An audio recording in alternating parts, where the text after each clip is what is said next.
네, 함께 나눌 말씀 시편 9편입니다. 시편 9편 11절로 20절까지 말씀입니다. 너희는 시온에 계신 여호와를 찬송하며 그의 행사를 백성 중에 선포할지어다. 피 흘림을 신문하시는 이가 그들을 기억하시며 가난한 자의 부르짖음을 잊지 아니하시도다. 여호와여, 내게 은혜를 베푸소서. 나를 사망의 문에서 일으키시는 주여, 나를 미워하는 자에게서 받는 나의 고통을 보소서. 그리하시면 내가 주의 찬송을 다 전할 것이요, 딸 시온의 문에서 주의 구원을 기뻐하리이다. 이방 나라들은 자기가 판 웅덩이에 빠지며 자기가 숨긴 그물에 자기 발이 걸렸도다. 여호와께서 자기를 알게 하사 심판을 행하셨으며 악인은 자기가 손으로 행한 일에 스스로 얽혔도다. 악인들이 스올로 돌아가며 하나님을 잊어버린 모든 이방 나라들이 그리하리로다. 궁핍한 자가 항상 잊어버림을 당하지 아니하며 가난한 자들이 영원히 실망하지 아니하리로다. 여호와여, 일어나사 인생으로 승리를 얻지 못하게 하시며 이방 나라들이 주 앞에서 심판을 받게 하소서. 여호와여, 그들을 두렵게 하시며 이방 나라들이 자기는 인생일 뿐인 줄 알게 하소서. 아멘. 네, 감사합니다. 귀한 날 허락해 주시고 오늘도 하루를 살아갈 수 있는 힘과 믿음 더해 주시고 건강 주시어 하나님, 이렇게 주의 전에 나와 하루를 말씀과 기도로 시작할 수 있도록 인도해 주시고 특권을 주시니 감사합니다. 하나님, 또 말씀을 통하여 하나님의 마음과 뜻을 한 자락 더 알아가게 도와주시고 그것들을 우리 내면에 심고 하나님 믿음으로 나아갈 수 있는 깊은 믿음을 우리 가운데 더하여 주시옵소서. 새벽에 기도하는 성도님 한 사람도 그냥 보내지 마시고 말씀을 붙들고 기도할 때 더 깊고 넓은 믿음을 더해 주시며 자신의 문제와 앞길과 중보하며 기도하며 나아가는 손길 가운데에 하나님, 한 사람 한 사람 기도를 들어주시고 응답해 주시어 하나님, 가장 합당한 주의 뜻이 우리 모두를 통하여 이루어지는 그런 귀한 시간 될 수 있도록 축복하고 인도하여 주시옵소서. 그렇게 역사하실 주님 기대하고 소망하며 우리 주 예수님의 이름으로 감사하며 기도드립니다. 아멘. 우리는 오늘 말씀을 통해서 어려움과 고난이 찾아올 때에 우리가 선택해야 되는 일이 무엇인지에 대해서 간단하게 나눠보겠습니다. 오늘 말씀은 어제 말씀과 연결돼서 시편저자 다윗이 오늘 사실은 상상하기 힘들 정도, 우리가 사실은 공감하기 어려울 정도의 고난에 처해 있는 상황에 하나님께 부르짖는 그런 노래의 내용이 오늘 내용의 말씀입니다.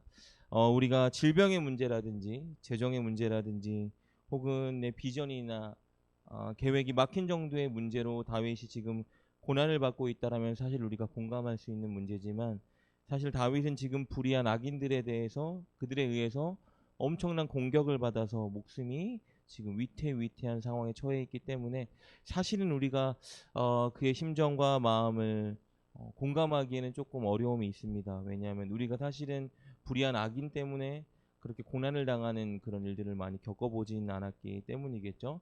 근데 놀라운 사실 중에 하나는 오늘 이런 엄청난 고난과 위기 가운데 다윗이 가장 먼저 하기로 선택한 일입니다. 오늘 11절 말씀 보면 이렇게 기록되어 있습니다.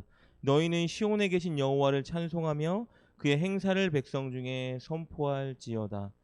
지금 이 어려운 상황이 해결된 것이 아니고 악인이 다윗을 죽이려고 계략을 꾸미고 있고 그가 그런 것들 때문에 너무 압제당하고 어려움을 당하고 있는 그런 환난 중에서 고백하는 것이 무엇이냐 하면, 나는 너희는 여호와를 찬송하며 하나님의 그 행하신 일들을 전할지어다, 선포할지어다라고 고백하고 있는 것입니다.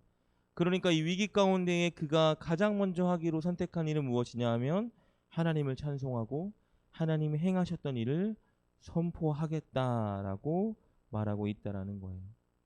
어려움이 다가오고 우리 인생 가운데에 참으로 극복하기 힘들 정도의 위기가 다가오면 우리가 가장 먼저 하기로 선택하는 일들이 아마 여러 가지가 있을 텐데, 오늘 다윗은 하나님을 찬송하고 하나님이 그의 인생 가운데 하셨던 일들을 선언하겠다라고 말하고 있는 거예요.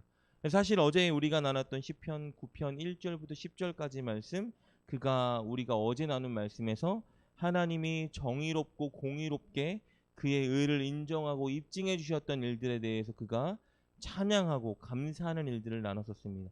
오늘 말씀도 마찬가지로 이런 어려움 가운데에 그가 하기로 선택한 일은 하나님을 찬송하고 하나님이 행하셨던 그 일들을 다시 기억하고 선언하는 일입니다. 오늘 13절 말씀에 이렇게 기록되어 있습니다. 여호와여, 내게 은혜를 베푸소서. 나를 사망의 문에서 일으키시는 주여, 나를 미워하는 자에게서 받는 나의 고통을 보소서. 하나님께 하나님 나를 불쌍히 여겨주시고 내게 은혜를 베풀어 주세요라고 간구하는데, 그 간구의 내용의 근원 중에 이런 기록이 있습니다. 나를 사망의 문에서 일으키시는 주여. 이 표현이 과거에 행하셨던 일들에 대한 고백입니다. 사망의 문이라는 것은 죽음의 위기를 뜻하겠죠. 과거에 하나님이 다윗이 죽음의 위기에 처했을 때에 그를 건지시고 보호하시고 지키시고 구원해 주셨던 그 일을 지금 고백하고 있는 거예요. 목동 시절에 양을 칠 때에 이런 짐승들, 들짐승들이 침입해서 그의 양을 물어갈 때, 그가 그들의 들짐승의 입에서 양을 구원할 때, 건지려고 할 때에 그에게 위기가 있을 때에 지켜주셨던 하나님, 사울과 여러 전쟁 가운데에서 위기가 있었음에도 불구하고 그 모든 위기에서 지켜주셨던 그 하나님, 오늘 나의 인생을, 내 목숨을 죽음의 위기 가운데서 사망의 문에서 일으키셨던 하나님, 나에게 이번에도 은혜를 베풀어 주세요라고 고백하고 있는 것입니다. 그러니까 이렇게 어렵고 힘든 상황에서 그가 먼저 하는 일은 무엇이냐 하면, 과거에 나에게 이렇게 일을 행하셨던 하나님을 기억하고 찬양하고 선언하는 것이에요. 왜냐하면 과거에 도우셨던 그 하나님을 고백하고 선언하는 것이 바로 오늘 이 시간 지금 나를 도울 수 있는 하나님에 대한 확신을 가져다주는 가장 강력한 도구가 됐기 때문입니다. 여러분, 우리가 인생을 살아가다 보면은 깨달은 것이 무엇이냐 하면, 하나님을 믿는다고 해서 우리 인생의 환난과 고난이 지나가고 피해가지 않는다는 것을 우리가 깨닫게 되었죠. 건강의 문제든지 가족들이 겪는 어려움이든지 재정의 문제든지 사업의 문제든지 간에 우리가 하나님을 믿는다고 해서 우리 그냥 승승장구하고 모든 일이 다 잘 되는 것은 아니죠. 우리 인생 가운데도 너무 어려운 일들이 많이 다가와요. 그런데 그 어려움의 문제가 때로는 너무 강력하고 하나님께 기도해도 쉽게 단기간에 해결되지 않으면 우리가 하나님의 도우심에 대해서 조금 오해하기도 하고 의심하기도 하고, 때로는 하나님이 이번 일은 돕지 않으시나 보다 하고 포기하는 일들도 사실은 겪기 마련이라는 것이죠. 그러니까 인생에 정말 큰 문제가 다가오고 이 문제가 빨리 해결되지 않으면, 하나님이 내 기도를 들어주시나? 하나님이 진짜 나를 도우시는 분인가? 과거에 도우셨던 하나님에 대한 기억도 가물가물해지거나 의심이 드는 순간이 임할 수도 있고, 반드시 이번에 하나님이 도우실 거야 라는 믿음의 확신이 우리 안에 더 강해지는 것이 아니라 그 어려움 때문에 희미해지고 연약해질 수도 있다라는 것이에요. 다윗은 인생에 너무 많은 어려움들을 겪었어요. 어떻게 하나님을 믿는 자가 이렇게 많은 고난을 겪을 수 있을까 할 정도로 인생에 너무 큰 우여곡절을 겪은 사람이 바로 다윗이죠. 그런데 이런 어려움을 겪을 때마다 그의 인생이 마치 끝나는 것 같고, 하나님이 돕지 않는 거 아니야? 하나님이 나와 함께 하시는 게 맞아? 라고 의심될 만한 상황들이 너무나 많이 왔음에도 불구하고 다윗이 끝까지 하나님을 붙들고 하나님을 향한 믿음을 견고히 세우고 승리할 수 있었던 비결이요, 바로 오늘 말씀처럼 과거에 행하셨던 하나님을 선언하고 찬양했기 때문이라는 거예요. 과거에 이렇게 위기에 도우셨던 하나님, 이런 어려운 상황 가운데서 내게 도우셨던 하나님, 그 하나님을 늘 찬양하는 거예요. 그러면서 무엇을 새롭게 했냐 하면, 오늘 이 위기 가운데 너무 힘들고 이 위기가 빨리 지나가지 않아서 내가 하나님을 향한 믿음을 저버릴 수 있는 위기가 처할 수 있음에도 불구하고 과거에 일하셨던 하나님을 계속 고백하고 찬양하다 보니까 이번에도 앞으로도 분명히 하나님이 나를 도우실 거야 하는 믿음의 확신이 다윗 안에 점점 강해지게 만들었다라는 것입니다. 사실은 이 하나님이 행하셨던 기억하는 일에 대한 능력과 놀라운 기적은 하나님이 창세기부터 사실은 출애굽기부터 계속 이스라엘 백성들에게 보여주셨던 일이에요. 너희들이 오늘 이 출애굽할 때에 내가 너희들의 죽음이 넘어가게 하니 유월절 날을 기념하고 기억해라. 너희들이 무교병을 먹으면서 무교절을 기억해. 하나님이 하신 모든 일 하나하나를 이스라엘 백성들에게 이렇게 명하셨어요.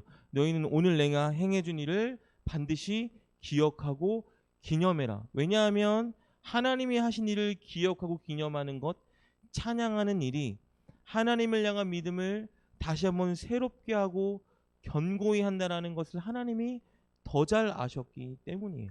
다윗은 과거에 일하셨던 하나님에 대한 늘 고백을 하면서 오늘도 동일하게 일하실 거야. 내일도 동일하게 일하실 거야. 그때 그렇게 나의 의로움을 확인시켜 주셨던 하나님, 그때 그렇게 나를 사망과 죽음의 문턱에서 구원해 주셨던 그 하나님, 그 하나님이 오늘도 앞으로도 동일하게 신실하게 일하실 거야 라는 소망을 다시 한번 갖게 한 원동력이 되었다라는 것입니다. 다윗은 오늘 우리가 읽은 시편 10절 말씀에는요, 이전에 그가 너무나 억울하고 나는 정말 의롭게 섰는데, 나는 정말 공의롭게 행했음에도 불구하고 악인들의, 불의한 자들의 공격이 다가올 때에 나를 지켜주시고 나의 억울함을 확인하고 입증해 주셨던 그 하나님에 대한 기억이 있었어요. 그래서 그는 공의롭고 정의로웠던 하나님 외치고 기도하고 있는 거예요. 오늘 12절 말씀입니다. 피 흘림을 신문하시는 이가 그들을 기억하시며 가난한 자의 부르짖음을 잊지 아니하시도다. 그가 과거에 기억하는 하나님은 어떤 분이었냐면요, 피 흘림을 신문하시는 이였던 거예요. 여기서 피 흘림이라는 건 악인들에 의해서 의인들이 당한 고난이나 죽음을 의미해요. 그리고 신문한다라는 의미는요, 따라가서 찾는다라는 원어적인 의미가 있는 거예요. 다윗이 기억하는 하나님은 어떤 분이냐면요, 악인들이, 불의한 자들이 의인들을 힘들게 하고 핍박하고 압제할 때 하나님이 가만히 두지 않으시고 그들을 따라가서 그들의 불의를 찾으신 분이었다라는 거예요. 그러니까 의로운 자들에게 고난을 준 불의한 자들을 찾아가서 심판하신 하나님에 대한 기억이 있었기 때문에 지금 내가 너무 불의한 자들에 의해서 압제당하고 고난당하는 이 상황에 하나님이 가만히 있지 않으시고 분명히 그들을 찾아가서 갚아주고 심판해 주실 것이다라는 확신의 선언을 오늘 하고 있는 거예요. 그래서 15절 16절 보면요, 아직도 그가 고난을 당하고 있고 악인들과 불의한 자들은 잘 되고 있음에도 불구하고 이렇게 선언할 수 있었던 것입니다. 15절입니다. 이방 나라들은 자기가 판 웅덩이에 빠지며 자기가 숨긴 그물에 자기 발이 걸렸도다. 여호와께서 자기를 알게 하사 심판을 행하셨으며 악인은 자기 손으로 행한 일에 스스로 얽혔도다. 15절에 말하는 이방 나라들은요, 다윗을 압제하는 불의한 악인들을 뜻합니다. 그러니까 다윗은 지금도 여전히 어려움을 당하고 있고 다윗을 괴롭히는 자들은 승승장구하고 있음에도 불구하고 이렇게 선언하는 거예요. 나를 괴롭게 하는 혹은 의로운 자들을 압제하는 이 불의한 자들은 반드시 하나님이 찾아가 심판해서 멸망하게 될 것이다 라고 선언하는 거예요.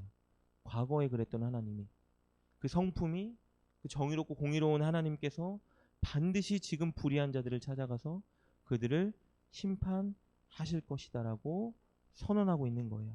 그리고 그가 과거를 통해서 기억하는 하나님, 확신하는 하나님은 어떤 하나님이었냐면요, 의인과 압제당하는 자들의 기도를 결코 외면하지 않으시고 들어주셨던 하나님이에요. 오늘 12절 말씀입니다. 아까 읽었던 말씀 하반절에 이렇게 기록되어 있습니다. 가난한 자의 부르짖음을 잊지 아니하시도다. 18절입니다. 궁핍한 자가 항상 잊어버림을 당하지 아니하며 가난한 자들이 영원히 실망하지 아니하리로다. 하나님, 그가 경험하고 기억하는 하나님은 어떤 하나님이냐면요, 의로운 자들, 그리고 의로움에도 불구하고 압제당했던 자들, 여기서 말하는 가난한 자, 궁핍한 자는요, 물질적으로 가난한 자를 의미하기도 하지만 영적으로는 불의한 자들에게, 악인들에게 압제당하고 있는 자들이에요. 다윗이 아는 하나님, 다윗이 기억한 하나님, 경험한 하나님은 어떤 하나님이냐면요, 의로운 자들, 압제당하는 자들, 심령이 가난한 자들의 기도를 외면하지 않으시고 결코 그들을 잊지 않으시고 그들의 기도들을 들어주시고 응답하셨던 하나님, 그 하나님에 대한 확신이 있었기 때문에 오늘 이렇게 어렵고 힘들고 의심할 수 있는 상황에서 이렇게 고백하는 거예요. 하나님은 가난한 자들, 어려운 자들, 슬픔 가운데 있는 자들의 부르짖음을 잊지 아니하시도다. 궁핍한 자가 항상 잊어버림을 당하지 아니한다. 그들은 결코 실망하지 않는다라고 말하는 거예요. 다윗은 지금 자기가 실망할 수 있는 상황이고 지금 하나님이 일해주지 않으셔서 오랜 기간 동안 하나님이 일하는 손길이 보이지 않아서 본인이 실망할 수 있는 상황임에도 불구하고 이렇게 고백하는 거예요. 결코 나는 하나님께 잊어버림 당하지 않을 것이고 결코 나는 실망하지 않을 것이고 결코 나의 부르짖음은 잊혀지지 않을 것이다. 왜냐하면 과거에 하나님이 그렇게 일하셨었기 때문입니다. 라고 선언하고 있는 거예요. 그러면서 하나님, 이번에도 내가 이렇게 선언하고 확신하는 대로 일해 주신다면 제가 한 번 더 이렇게 해보겠습니다라고 14절에 기록하고 있습니다. 그리하시면 하나님이 이번에도 나를 도우시고 이번에도 나의 이 의로움을 입증해 주신다면 내가 주의 찬송을 다 전할 것이요 딸 시온의 문에서 주의 구원을 기뻐하리이다. 하나님, 이번에도 과거처럼 역사해 주신다면 제가 이번에도 하나님이 하신 그 일들을 놀랍게 찬양하고 전하겠습니다라고 고백하면서 오늘 시편을 마무리하는 것을 보게 됩니다. 여러분, 우리의 인생도 마찬가지입니다. 우리 인생 가운데에 어려움과 환난과 고난이 올 때에 하나님이 진짜 내 기도를 들어주시는 게 맞나? 하나님이 구원의 손길로 나를 붙들어 주시고 돕고 계시는 게 맞나라고 의심이 되는 그 순간이 온다라면 여러분, 우리가 해야 되는 일은 무엇이냐면요, 하나님이 내게 행하셨던 일들을 기억하고 다시 하나님의 그 일하심을 확신하고 노래하는 자리에 서야 된다라는 것입니다. 그리고 더불어 혹시나 내 믿음이 하나님을 향한 사랑이 이전 같지 않다라면, 하나님을 향한 열정이, 마음의 뜨거움이 이전 같지 않고 식은 것 같다라면 여러분, 우리가 속히 해야 되는 일은 무엇이냐면요, 과거에 내게 일해 주셨던 그 하나님, 응답해 주셨던 하나님, 지켜 주셨던 하나님, 치유해 주셨던 하나님, 구원시켜 주신 하나님, 무엇이든 상관없습니다. 하나님이 그 하셨던 일들을 다시 기억하고 찬양할 때에 하나님이 저와 여러분 마음 가운데에 다시 한번 하나님을 향한 새로운 믿음과 새로운 뜨거움과 새로운 사랑을 회복시켜 주실 것입니다.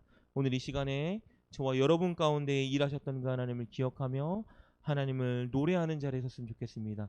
그래서 오늘 이 다윗처럼 오늘도 일해 주실 하나님, 앞으로도 일해 주실 그 하나님을 확신하며 찬양하는 그 자리에서는 저와 여러분 될 수 있기를 주님의 이름으로 축복합니다. 함께 기도하겠습니다.